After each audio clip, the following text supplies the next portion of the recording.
In the second series of International Volleyball Academy videos entitled Ask Why, today we ask why do we distinguish between the forearm pass used for a free ball, a slowly traveling ball, and a fast ball, a ball traveling at high speed. And most importantly, how should we begin teaching it correctly?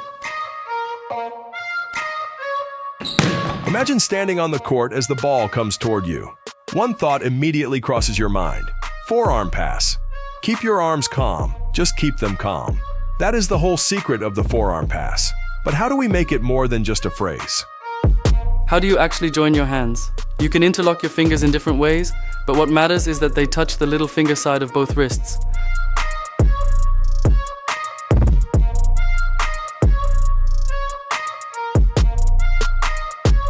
Your forearms will naturally come together all the way to the elbows. Suddenly, you feel that you have created a solid platform from which the ball cannot escape. Keep your arms straight with the inner sides of the forearms facing upward. Push the elbows forward while the wrists point downward. Bring your shoulders forward and slightly tilt your head. The chest sinks slightly and the upper back rounds naturally. For now, only a slow ball is coming toward you. We call it a free ball. What should you do? Keep your arms calm while gently pressing your shoulders forward. And your legs. They do not stand passively together. They stay active, wider than shoulder width apart, with the weight on the balls of the feet. That is why we teach children to keep the ball on straight arms. They naturally tend to swing their arms like a baseball bat, just as we see here. That is exactly what we want to avoid.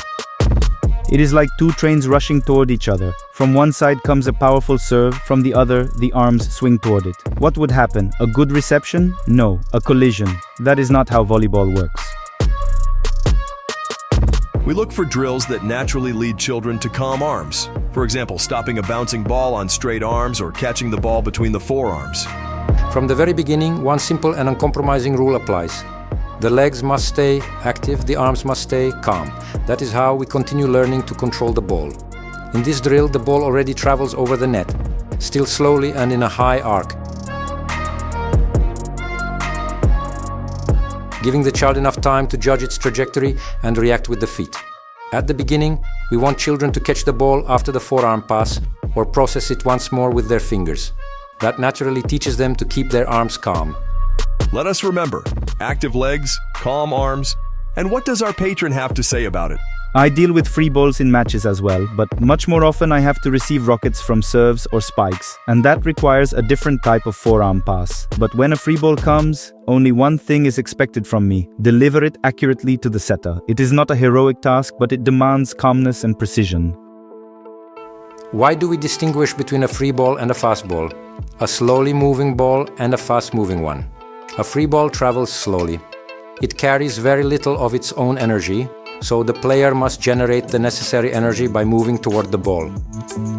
At the same time, there's enough time to use the feet to get into the correct position, even if the ball is slightly off target. A fast ball, on the other hand, travels quickly on a flat trajectory and heads either beside the player or directly toward the chest. And this is where the answer to today's question lies.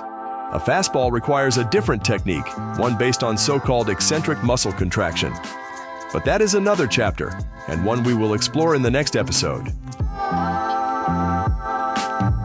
Now let us focus on the mistakes players make when receiving a free ball. We will leave aside cases where a child has not yet developed the coordination for a proper forearm pass. There, only time, repetition, and patience will help. But incorrect foot positioning must be corrected right from the beginning. As we already know, the starting stance should be wider than shoulder width.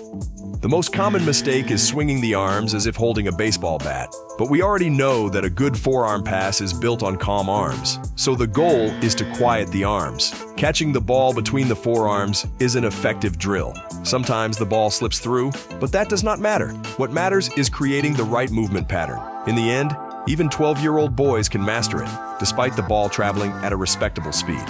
At the very beginning, the goal is to help children understand what straight, calm arms really feel like. Only then do we move on to controlling the ball. First, a slowly traveling one, and later a slightly faster one. What we can do immediately is activate the legs, so they always move before the hands start chasing the ball. This does not require running across half the court, but rather small positional adjustments. One example is the shuffle step. Step, slide, step in a low stance, keeping the head at the same height so the player maintains both stability and readiness to pass. There you have it. The world champions, the Italians, confirm it perfectly in practice. But it is not only about movement, it is also about stability, without which a reliable forearm pass cannot exist. A player often finds themselves in a position that must be maintained on just one leg, and the Brazilian national team demonstrates exactly the same principle. And now, the classic coaching question. How do we get children to move their feet under the ball? First, we have to teach them the movement itself, as we have just shown. But the greatest help comes, somewhat paradoxically, from red mini volleyball, where forearm passing is not allowed. Yet the point there is neither finger setting nor forearm passing. It is footwork. This game, along with other similar games such as one-on-one, gets children's feet moving in the most natural way. It is enough that they simply care a little about the outcome.